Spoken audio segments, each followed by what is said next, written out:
Merhaba arkadaşlar, örgü kanalıma hoş geldiniz. Minik bebekler için hem kolay hem de güzel tığ işi yelek yaptım. Bugün bu yelek anlatımını sizlerle paylaşmak istiyorum.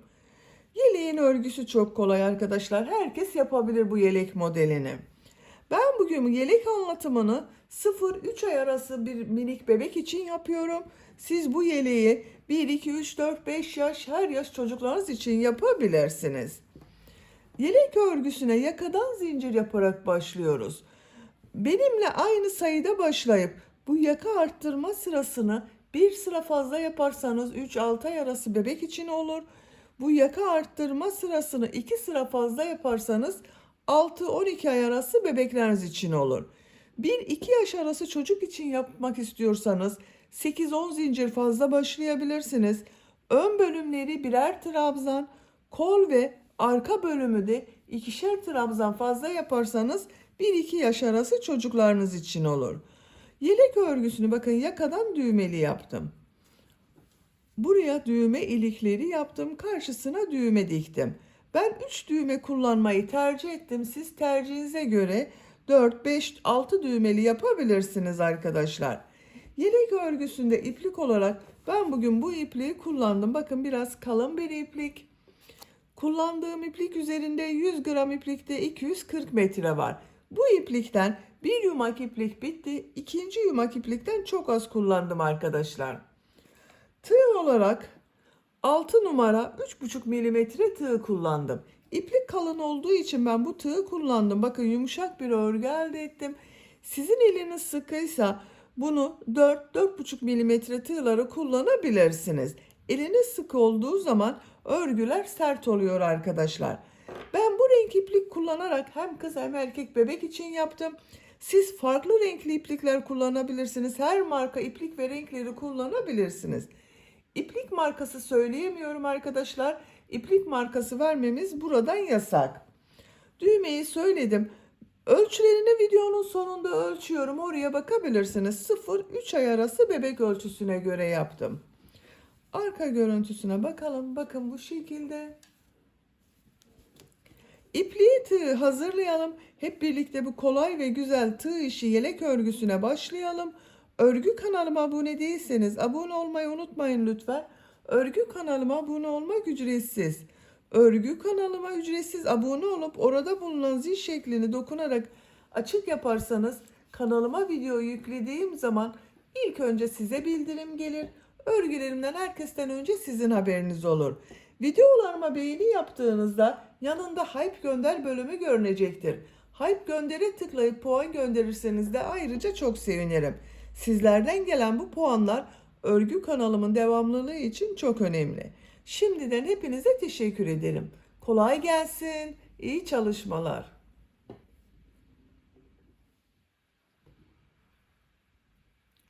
Örgüye yakadan zincir yaparak başlıyoruz. İlk ilmeği ben bu şekilde yapıyorum. Zincirleri yapmaya başlıyorum. Çok sıkı zincirler yapmıyorum. 60 zincir yapalım. 60 zincir yaptım. Çok sıkı zincirler yapmadım. Bu 60 zincirin kaç santimetre olduğunu ölçüyorum.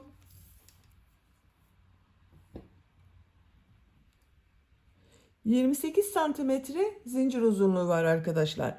28 santimetre için ben 60 zincir yaptım. Sizin elinizin sıklığına göre daha fazla veya daha az zincir yapmanız gerekebilir. 2 zincirde dönüş için yapıyorum. Bu sırada yarım trabzanlar yapacağız. Ön, arka ve kol bölümlerini de belirleyeceğiz arkadaşlar. Tığ üzerine iplik alıyorum. 2 ilmek atlıyorum.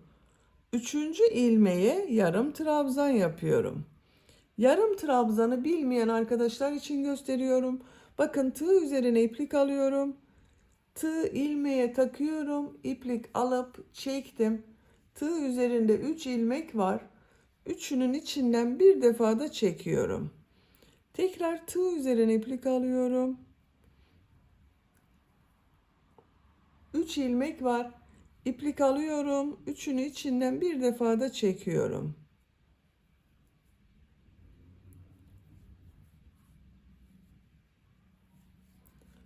Bakın bu şekilde yarım trabzan yapıyoruz. Ön bölüm için 8 yarım trabzan yapacağız. Sıra başında yaptığım bu 2 ilmek atlamada bir yarım trabzan, 1, 2, 3, 4, 5, 6, 7, 8. Ön bölüm için 8 yarım trabzan yaptım. Tığ üzerine iplik alıyorum. Bu ilmek içine arttırma yeri için bir yarım trabzan, bir zincir, bir yarım trabzan yapıyorum. Bakın aynı ilmek içine yapıyoruz arkadaşlar. Bakın bir yarım trabzan yaptım. Bir zincir yapıyorum. Aynı ilmeğe bir yarım trabzan daha yapıyorum. Arttırma yeri için yaptım bunu arkadaşlar. Kol bölümü için 12 yarım trabzan yapıyorum. 1, 2, 3, 4,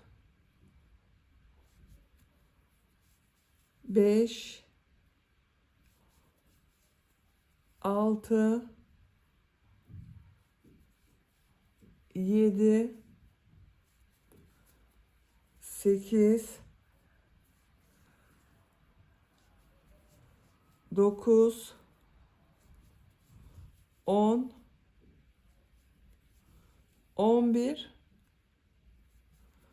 12. Bakın kol için 12 yarım trabzan yaptım. Bu ilmeği arttırma yeri için bir yarım trabzan, bir zincir, bir yarım trabzan yapıyorum.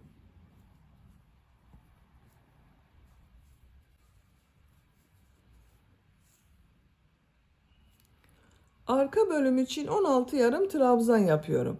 Ön bölümde 8 yarım trabzan yaptım. Bunun 2 katı olarak buraya da 16 yarım trabzan yapıyoruz.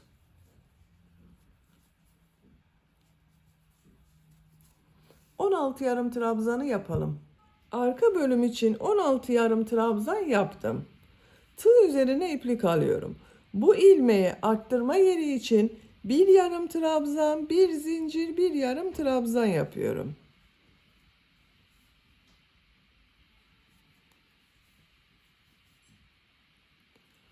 Tığ üzerine iplik alıyorum. Kol bölümü için 12 yarım trabzan yapıyorum.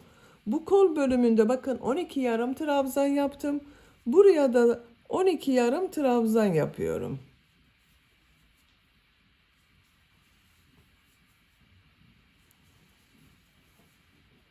12 yarım trabzanı yapalım. Kol bölümü için 12 yarım trabzan yaptım. Tığ üzerine iplik alıyorum. Bu ilmeği arttırma yeri için bir yarım trabzan, bir zincir, bir yarım trabzan yapıyorum. Ön bölüm için 8 yarım trabzan yapıyorum. Bakın bu ön bölümde 8 yarım trabzan ile başladım. Sıra sonunda da ön bölüm için 8 yarım trabzan yapıyorum. 1, 2, 3, 4, 5, 6, 7,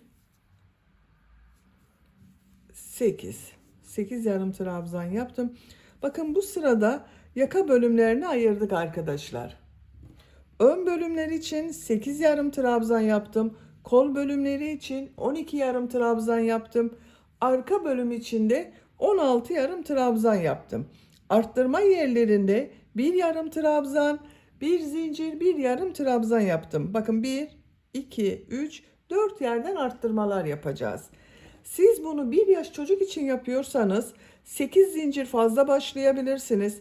Ön bölümler için bir yarım trabzan, kol bölümleri için ikişer yarım trabzan, arka bölüm için de 2 yarım trabzan fazla yapabilirsiniz. İkinci sıradayım. Bir zincir yapıyorum, örgüyü çeviriyorum. Yine yarım trabzan yapıyorum. Bakın yarım trabzanı şu şekilde yapıyorum arkadaşlar. 2 ilmeği birlikte yapmıyorum. Burada 2 ilmek görünüyor. Bu ilmeği bakın tığ takıyorum. yarım trabzan yapıyorum. Bakın ilmekten alarak yarım trabzan yapıyorum. Bir ilmekten alıyorum.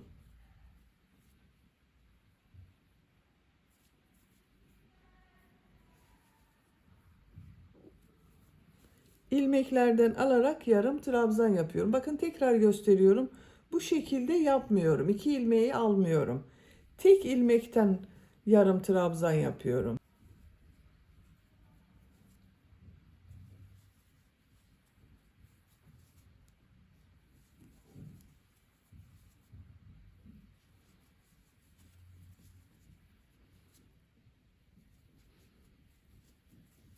Bakın bir zincire kadar yarım trabzan yaptım. 1, 2, 3, 4, 5, 6, 7, 8, 9 yarım trabzan yaptım.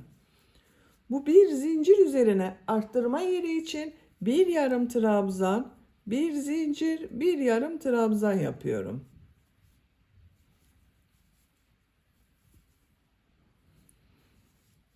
Yine ilmeklerden alarak yarım trabzan yapıyorum.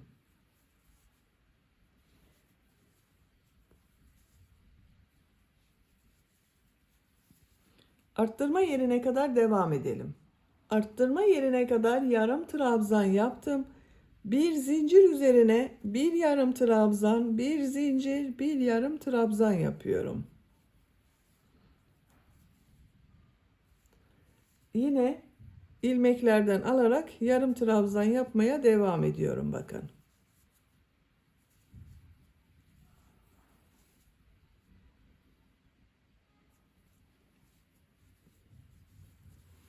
Arttırma yerine kadar devam edelim.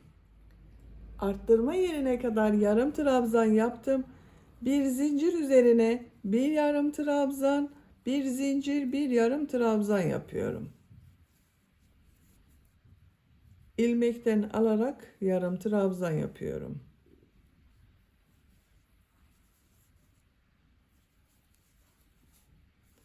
Arttırma yerine kadar devam edelim.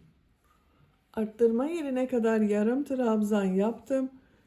Buraya bir yarım trabzan, bir zincir, bir yarım trabzan yapıyorum.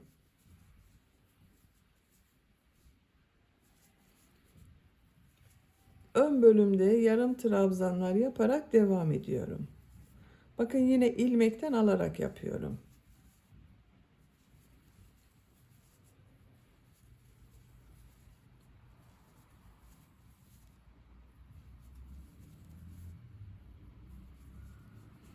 Sıra sonuna kadar yaptım. Bakın sıra sonunda bir alt sırada 2 ilmek atlayarak yaptığım yarım trabzan var. Şu şekilde batıyorum, yarım trabzan yapıyorum. Bir zincir yapıyorum, örgüyü çeviriyorum. İlk ilmeğe bakın, ilmekten alarak yarım trabzan yapıyorum. Diğerlerinde aynı şekilde ilmeklerden alarak yarım trabzan yapıyorum.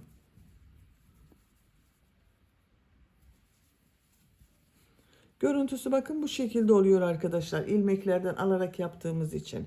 Arttırma yerine kadar devam edelim. Arttırma zincirine kadar ön bölümde yarım trabzanları yaptım. Kaç yarım trabzan yaptığımı sayıyorum. Bakın 2, 4, 6, 8, 10 yarım trabzan oldu. Arttırma yerine bir yarım trabzan, bir zincir, bir yarım trabzan yapıyorum. Bütün arttırmaları bir yarım trabzan, bir zincir, bir yarım trabzan şeklinde yapıyoruz. İlmekten alarak yarım trabzan yapıyorum. Buraya kadar devam edelim. Bu arttırma yerine bir yarım trabzan, bir zincir, bir yarım trabzan yapalım. Diğerlerini ilmeklerden alarak yarım trabzan yapalım. Bütün arttırma yerlerinde bir yarım trabzan, bir zincir, bir yarım trabzan yapıyoruz. Sıra sonuna kadar devam edelim. Sıra sonuna kadar tamamladım.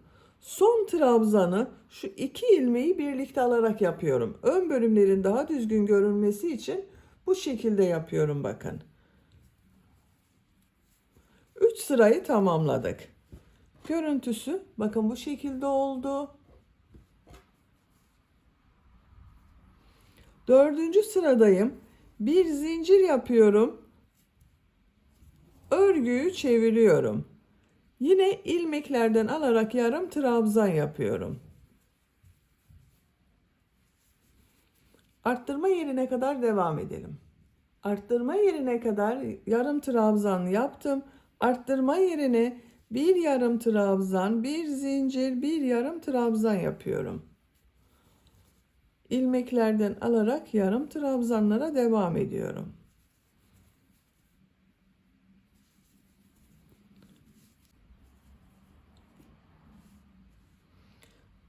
Yaka bölümünde arttırmalar bu şekilde devam edecek.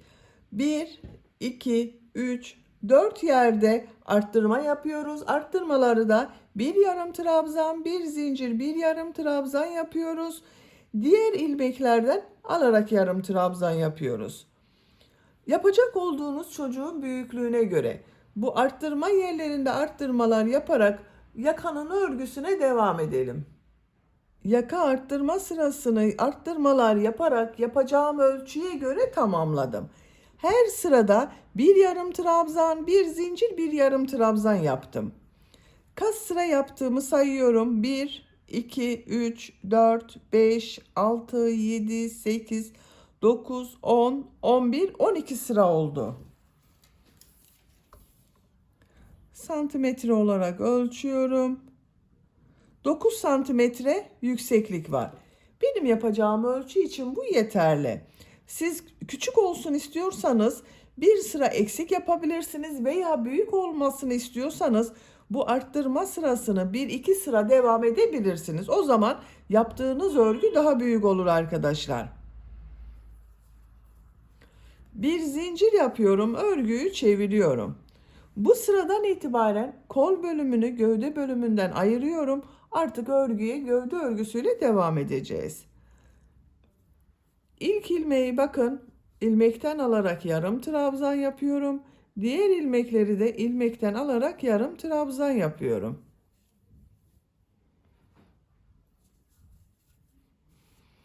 Bu arttırma yaptığım bir zincire kadar devam edelim. Arttırma yapacağım yere kadar yarım trabzan tamamladım. Buraya kadar benim arkadaşlar 20 yarım trabzan oldu. 9 yarım trabzan ile başladım. Bu son sırada bakın 20 yarım trabzan yaptım. Bu bir zincir üzerine ön bölüm için 2 yarım trabzan yapıyorum. Kol altı için bir zincir yapıyorum. Tığ üzerine iplik alıyorum. Kolda bulunan bütün ilmekleri atlıyorum. Kol ile arka bölümü ayıran bu arttırma zinciri üzerine arka bölüm için 2 yarım trabzan yapıyorum. Diğer ilmeklere bakın. İlmekten alarak yarım trabzan yapıyorum.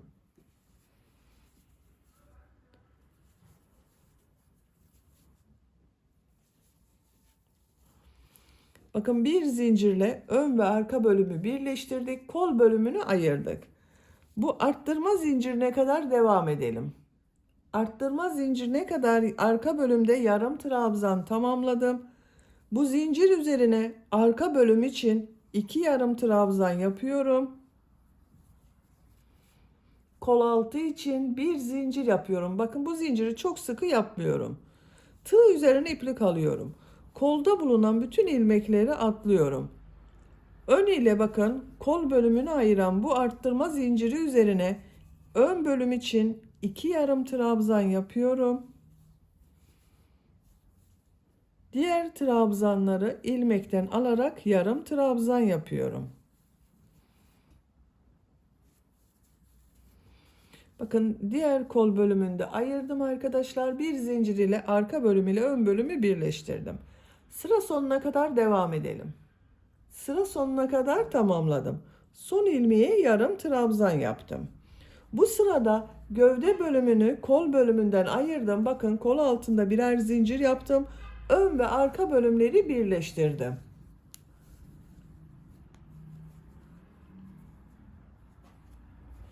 Artık örgüye gövde örgüsüyle devam ediyorum. Bir zincir yapıyorum, örgüyü çeviriyorum.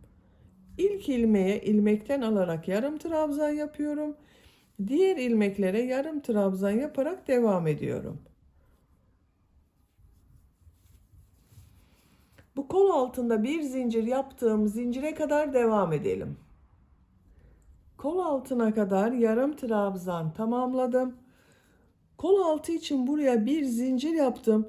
Onun üzerine bir yarım trabzan yapıyorum. Diğer ilmeklere yarım trabzan yaparak devam ediyorum.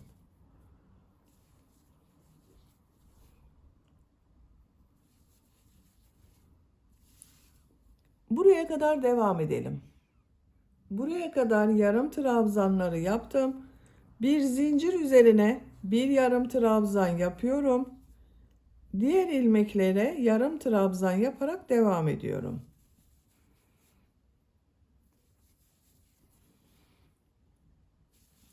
Sıra sonuna kadar devam edelim. Sıra sonuna kadar tamamladım. Bir zincir yapıyorum. Örgüyü çeviriyorum. İlk ilmeğe yarım trabzan yapıyorum. Diğer ilmeklere yarım trabzan yaparak devam ediyorum. Sıra sonuna kadar devam edelim. Sıra sonuna kadar tamamladım. Bir zincir yapıyorum. Örgüyü çeviriyorum. İlmeklerden alarak yarım trabzan yapıyorum.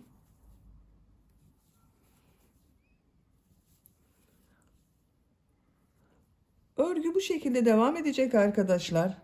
Bakın, görüntüsü böyle oldu. Gövde bölümünün örgüsünü yapacak olduğunuz çocuğun büyüklüğüne göre bu sıraları tekrarlayarak tamamlayalım. Gövde bölümünün örgüsünü yapacağım ölçüye göre tamamladım. Görüntüsü bakın bu şekilde oldu. Bu kol ayrımı yaptığım sıradan sonra kaç sıra yaptığımı sayıyorum. Bakın 1, 2, 3, 4, 5, 6, 7, 8, 9, 10, 11, 12, 13, 14, 15, 16, 17, 18 sıra oldu. Santimetre olarak ölçüyorum. 14 santimetre yükseklik var. Ben bugün küçük bir ölçüde yapıyorum arkadaşlar. 14 santimetre yükseklik yaptım. Siz tercihinize göre bu sırayı 1-2 sıra devam edebilirsiniz. Şimdi uç bölümlerde pıtırcık modelleri yapıyorum. Bir zincir yapıyorum. Örgüyü çeviriyorum. Bu ilk ilmek içine bir sık iğne, 2 zincir, bir sık iğne yapıyorum.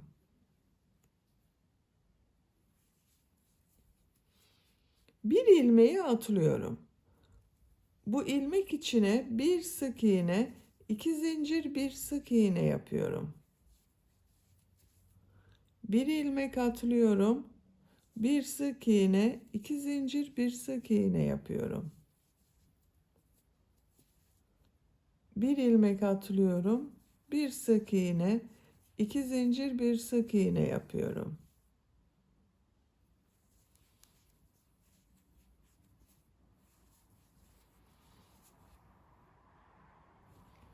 Sıra sonuna kadar devam edelim. Pıtırcık modeller yaparak sıra sonuna kadar tamamladım. Görüntüsü bu şekilde oldu bakın. Yaka bölümünde de pıtırcık modelleri yapmaya devam ediyorum. Yaka bölümünün bakın bu kol ayrımı yaptığım sıradan sonra buraya ben 3 tane düğme iliği yapmak istiyorum. Siz isterseniz tamamını düğmeli yapabilirsiniz. Siz bunu 4-5 düğmeli yapabilirsiniz arkadaşlar.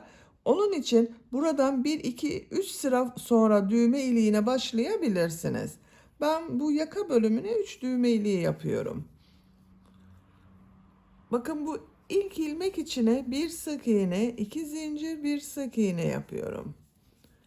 Bir ilmek atlıyorum. Bir sık iğne, 2 zincir, bir sık iğne yapıyorum.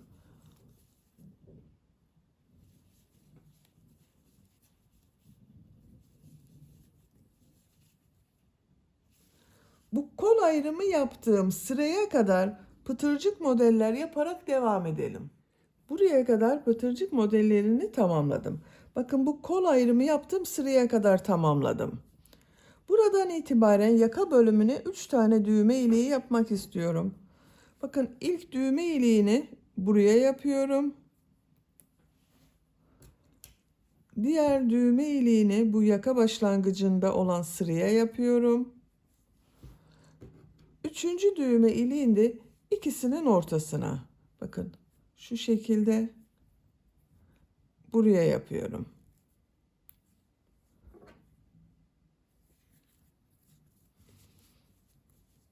Bakın bu bir ilmeği atlıyorum. İşaret yaptığım bu ilmeğe düğme iliği için bir sık iğne yapıyorum. Düğme iliği yapmak için 6 zincir yapıyorum. Aynı ilmeğe sık iğne yapıyorum. Bu zincir sayısı dikecek olduğunuz düğmenin büyüklüğüne göre 5 yapabilirsiniz, 7 yapabilirsiniz. İlk düğme iliğini yaptık. Bir ilmek atlıyorum. Bir sık iğne, 2 zincir, bir sık iğne yapıyorum.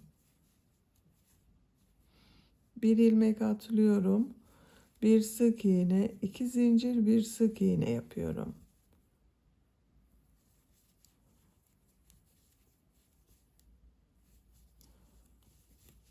Bakın 3 pıtırcık model yaptım. Bir ilmek atlıyorum. Bu işaret yaptığım ilmeğe düğme iliği yapmak için bir sık iğne yapıyorum. Düğme iliği için 6 zincir yapıyorum.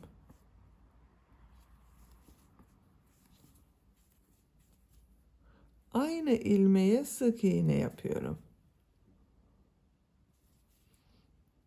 Pıtırcık modeli yapıyorum.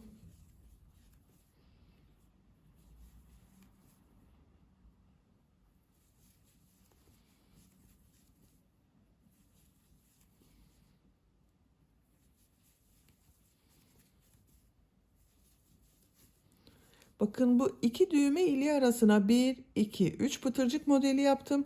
Buraya da 3 model yapıyorum. Üçüncü düğme iliğini yapıyoruz arkadaşlar. Bir ilmek atlıyorum. Bir sık iğne. Düğme iliği için 6 zincir yapıyorum. Aynı ilmeğe sık iğne yapıyorum. 3 düğme iliği yaptım bakın. Yaka başlangıcında bulunan bu ilmeğe sık iğne yapıyorum. Yaka çevresinde sık iğne yaparak devam ediyorum. Her ilmeğe bir sık iğne yapıyorum.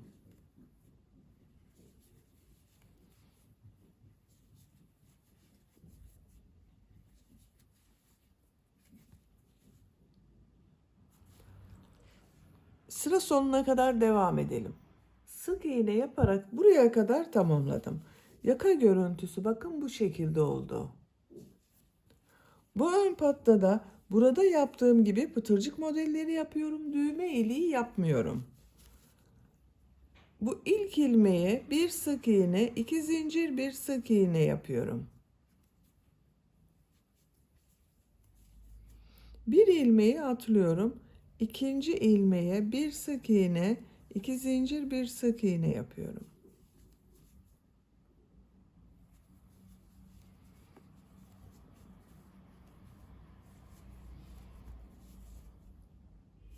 Sıra sonuna kadar devam edelim. Pıtırcık modellerini buraya kadar tamamladım. Bu ilmek ile ilmek kaydırma yaparak birleştiriyorum. İpliği kesiyorum.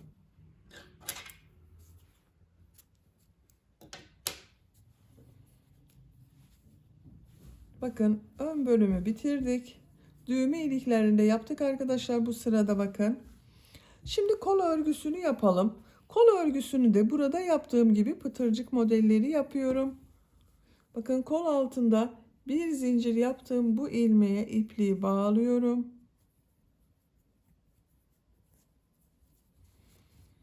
Buradan bir ilmek yapıyorum. 2 zincir yapıyorum. Aynı ilmeğe sık iğne yapıyorum. Bu ilmeği atlıyorum. Bu ilmek içine bir sık iğne, 2 zincir, bir sık iğne yapıyorum. Bir ilmek atlıyorum. Bir sık iğne, 2 zincir, bir sık iğne yapıyorum. Bir ilmek atlıyorum. Bir sık iğne, 2 zincir, bir sık iğne yapıyorum. Sıra sonuna kadar devam edelim. Sıra sonuna kadar tamamladım. kol altındaki bu ilmek ile ilmek kaydırma yaparak birleştiriyorum. İpliği kesiyorum.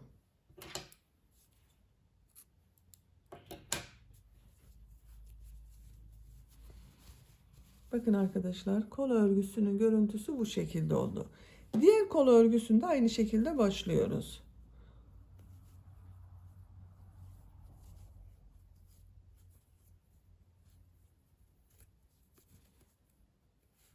İlmek yapıyorum, 2 zincir yapıyorum, sık iğne yapıyorum. Bu ilmeği atlıyorum, bir sık iğne, 2 zincir, bir sık iğne yapıyorum. Bir ilmek atlıyorum, bir sık iğne, 2 zincir, bir sık iğne yapıyorum. Sıra sonuna kadar devam edelim. Sıra sonuna kadar tamamladım. Bu ilmek ile ilmek kaydırma yaparak birleştiriyorum. İpliği kesiyorum.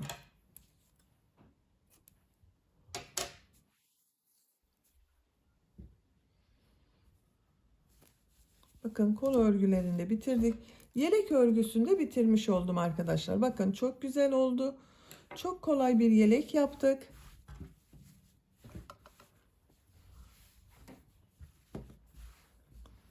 Bitmiş olarak size ölçülerini söylüyorum.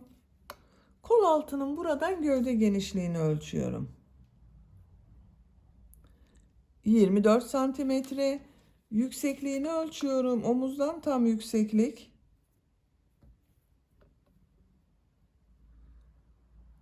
27 santimetre. Kol altından yüksekliğini ölçüyorum.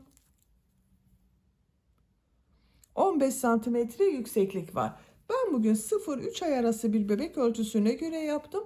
Çok güzel oldu. Arka görüntüsüne bakalım. Bakın, bu şekilde. Beni dinlediğiniz ve izlediğiniz için hepinize çok teşekkür ederim. Örgü kanalıma abone değilseniz abone olmayı unutmayın lütfen. Örgü kanalıma abone olmak ücretsiz. Örgü kanalıma ücretsiz abone olup orada bulunan zil şekline dokunarak açık yaparsanız kanalıma video yüklediğim zaman ilk önce size bildirim gelir. Örgülerimden herkesten önce sizin haberiniz olur. İzlediğiniz videolarıma beğeni ve yorumlarınızı yaparsanız çok sevinirim arkadaşlar. Sizlerle yeni örgülerde görüşmek dileğiyle. Hoşça kalın, sevgiyle kalın.